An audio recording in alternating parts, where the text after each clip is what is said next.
noite histórica. O futebol chileno é apaixonante. En Chile hay dos tipos de hinchas, los colocolinos y los anticolocolinos. De alguna manera se apaciguó porque estábamos todos frente al televisor viendo cómo le iba a ir a Colo-Colo en el siguiente partido.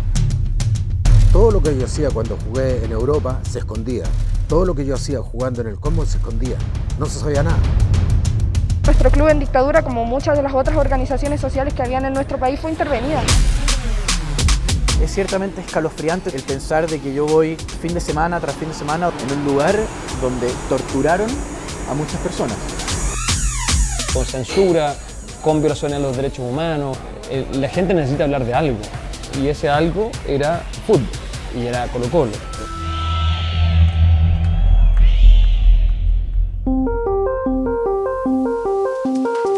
O clube mais querido do Chile é também o mais odiado. Ligado ao povo e às suas origens mapuches, o Colo-Colo sempre falou com a massa e acabou atraindo o olhar de quem queria o poder.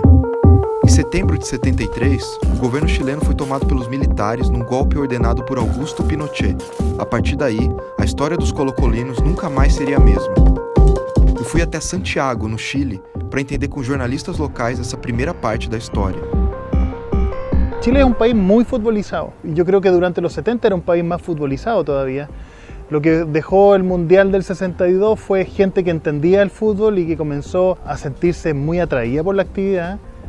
Y este equipo de Colo-Colo era un equipo combativo, un equipo muy popular y sigue siendo el equipo más popular de Chile. La situación que se estaba viviendo en términos de crisis política cercana a septiembre del 73, de alguna manera se apaciguó porque estábamos todos frente al televisor viendo cómo le iba a ir a Colo-Colo en el siguiente partido. Cualquier otro problema que en ese momento estaba viviendo Chile, problemas sociales, problemas de abastecimiento, problemas de violencia, esos días de los partidos eran en días probablemente donde la gente solamente tenía cabeza para el fútbol.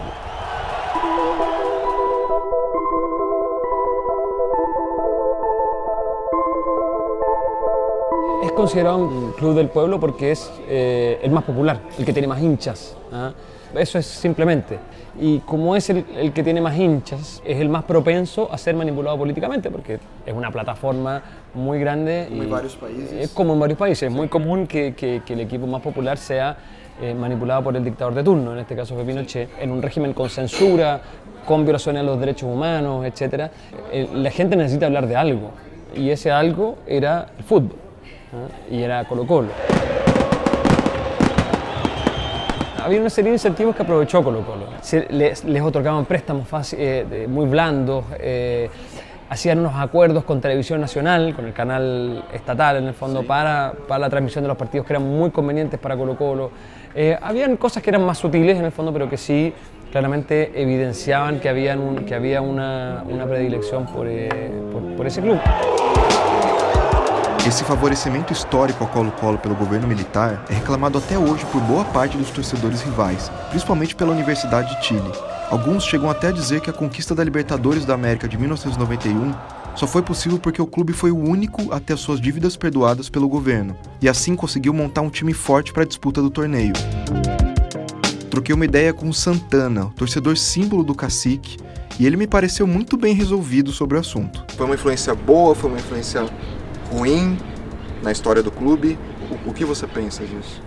Pinochet, todos tenemos claro que fue un dictador sudamericano. Simplemente se trata de vincular de mala manera a un ex dictador de este país con esta institución. La pelota no se mancha, dijo alguien por ahí. Siempre hay gente que trata de generar cosas que Pinochet estuvo vinculado al club. La U no ganó ni un solo campeonato en dictadura, ni uno solo. ¿Ah? Y Colo-Colo ganó muchísimos. Entonces todo eso sirvió un poco para ir esta sensación de oposición que tenía la U versus Colo-Colo. La gran parte de las protestas que surgen al principio de los 80 son, aparte de montadas por organizaciones políticas, también por estudiantes universitarios. ¿Ah? Y buena parte de los hinchas de la U, ¿cierto? También vienen de ahí, de la universidad, evidentemente. A Universidade de Chile é dos clubes que mais valorizam as lembranças tristes da época do regime Pinochet. O principal motivo é a carga emocional presente na sua casa, o Estádio Nacional de Chile. A ver, el año 73, cuando viene el golpe de Estado, lo que ocurrió en Santiago especialmente, es una persecución de mucha gente. Hay mucha gente que fue detenida para ser interrogada, para ser torturada y para ser asesinada. Eso presentaba un desafío logístico también para el equipo, digamos, que asesoraba de alguna manera en toda esta represión al gobierno que estaba entrando. Y la mejor solución fue utilizar el Estadio Nacional. Era ocupado como campo de concentración, o sea, habían más de 20.000 personas presas en el estadio, se torturaba, se asesinaba, se hacía desaparecer gente, etcétera, todo dentro del Estadio Nacional. Chile jugaba un repechaje contra la Unión Soviética por clasificar al Mundial del 74. Por lo tanto, la Unión Soviética se negó a jugar en el estadio y dijo que no iba a presentarse a ese partido porque el estadio simplemente estaba siendo ocupado como campo de concentración y exterminio.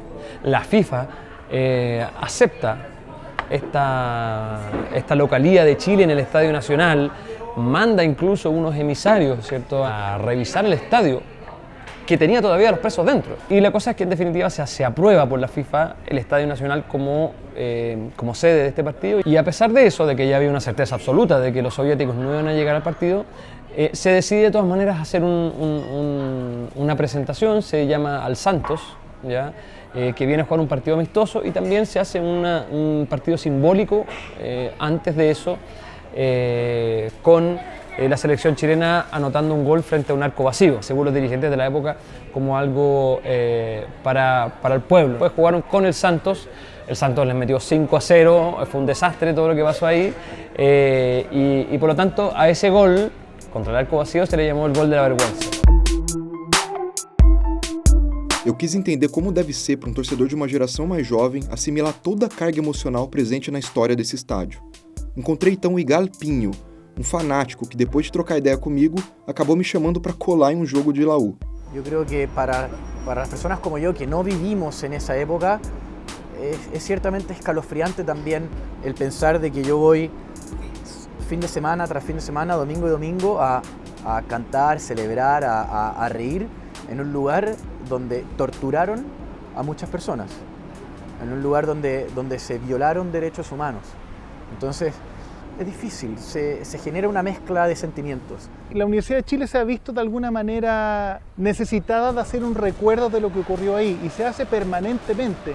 Hay cánticos de la hinchada que lo recuerdan, normalmente los jugadores tienen momentos de reflexión. Cuando fue refaccionado y remodelado en el año 2010, se dejó un espacio con los tablones de madera, precisamente en el lugar donde tenían a la gente ahí concentrada, y dice: un pueblo sin memoria es un pueblo sin futuro. La hinchada de la U, los de abajo, es una hinchada muy antifascista, se declara antifascista en los cánticos también, y eso al final obviamente termina apuntando a que siempre que existe algún tipo de poder político muy empoderado, valga la redundancia, intentan aprovechar el fútbol u otras cosas como maniobra política. Toda história de luta tem um herói. Depois de entender toda a energia que passa pela atmosfera do Estádio Nacional em dia de jogo, eu fui atrás de uma dessas figuras que servem de inspiração para todo um povo.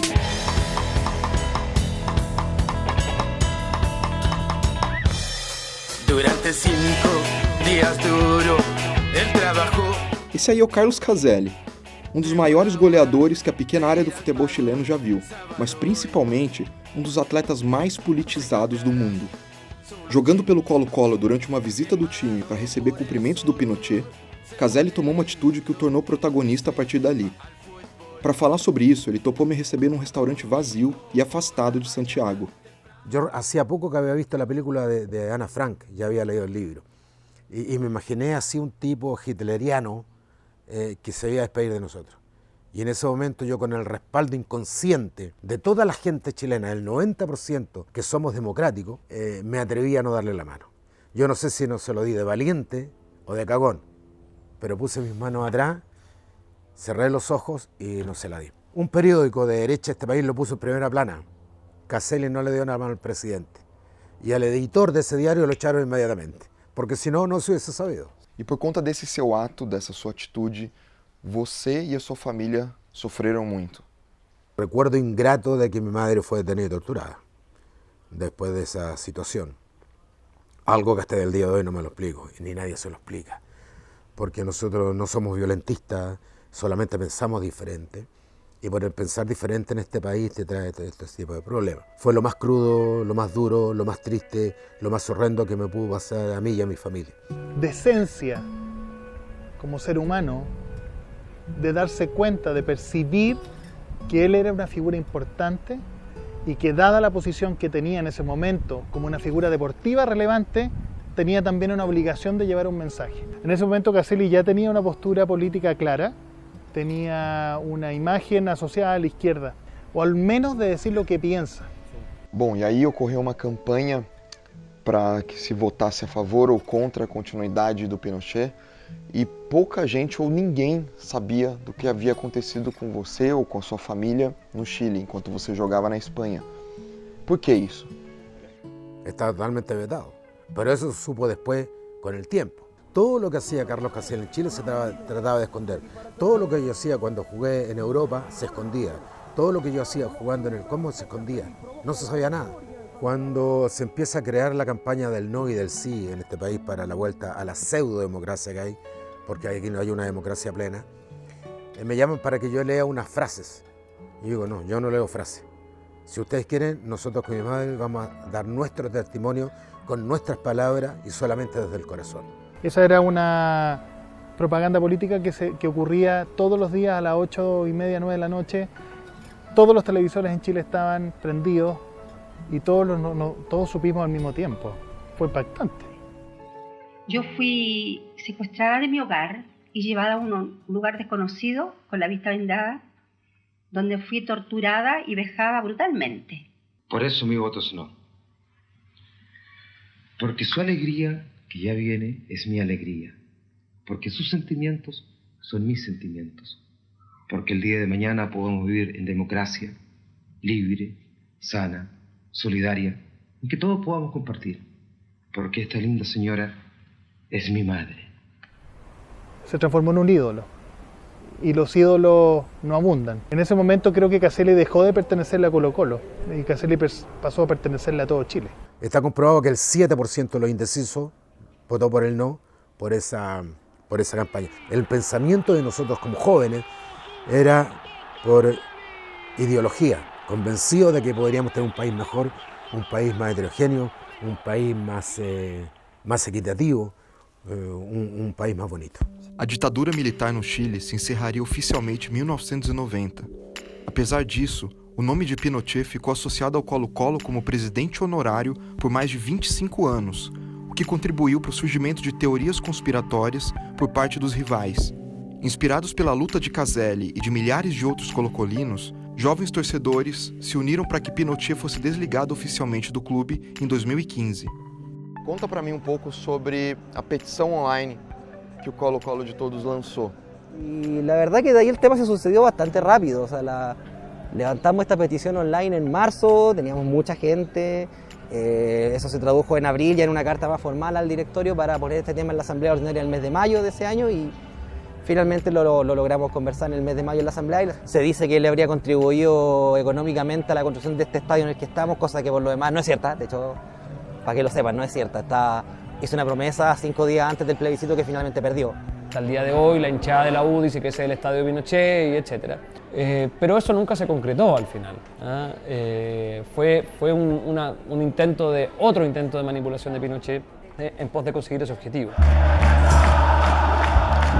Como um autêntico clube do povo, o Colo-Colo desperta em parte da torcida um comprometimento de luta a favor das minorias e classes mais baixas. O presidente atual do Chile, Sebastián Piñera, é frequentemente associado às crenças políticas do governo Pinochet. Em abril de 2018, ele retirou do parlamento um projeto de lei que propunha reparações econômicas a presos políticos e causou revolta de muita gente.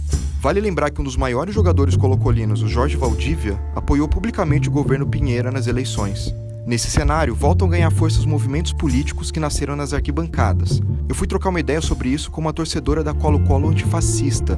Ela não quis se identificar por medo de repressão policial. Valdivia se haya posicionado de esa manera es bastante doloroso, ya que él proviene de nuestra clase, se aburguesó, ganó dinero y ahora se alinea con la clase dominante, con la clase que nos explota. Es un súper buen jugador, pero para nosotros nunca va a llegar a ser ídolo porque no se posiciona tampoco de nuestro lado. Nosotros nos sacamos la cresta por entrar cada vez al estadio, por pagar nuestra entrada, por hacer la fiesta, por comprar los artificios, las banderas. Entonces es importante rescatar en una sociedad tan neoliberalizada como la nuestra la conciencia de clase, el sentirnos parte de una clase, el trabajar por ella y tomar en el fondo también posición respecto a los conflictos que se van desarrollando en nuestro país. O que você tem a dizer para as pessoas que pensam que o Colo-Colo é o clube do Pinochet? Bueno, eso es desinformación, en el fondo no buscar en la historia, es quedarse con un discurso fácil, porque Pinochet, si bien puede llegar a poder relacionarse con Colo-Colo, tenemos también que entender que nuestro club en dictadura, como muchas de las otras organizaciones sociales que habían en nuestro país, fue intervenida. Fue un aprovechamiento político. Para nosotros Pinochet sigue siendo un personaje despreciable, que asesinó a nuestro pueblo, que nos ha hecho daño, que les hizo daño a nuestra familia y al cual nosotros queremos reducirle todo el espacio posible. No es que un club sea pinochetista y que el otro no, sino que efectivamente hubo un intento de manipulación de Colo-Colo por parte de Pinochet, pero también hay otras visiones, ¿cierto?, que te pueden decir otra cosa, como que el ídolo máximo de Colo-Colo fue un opositor a la dictadura y un símbolo, y etcétera.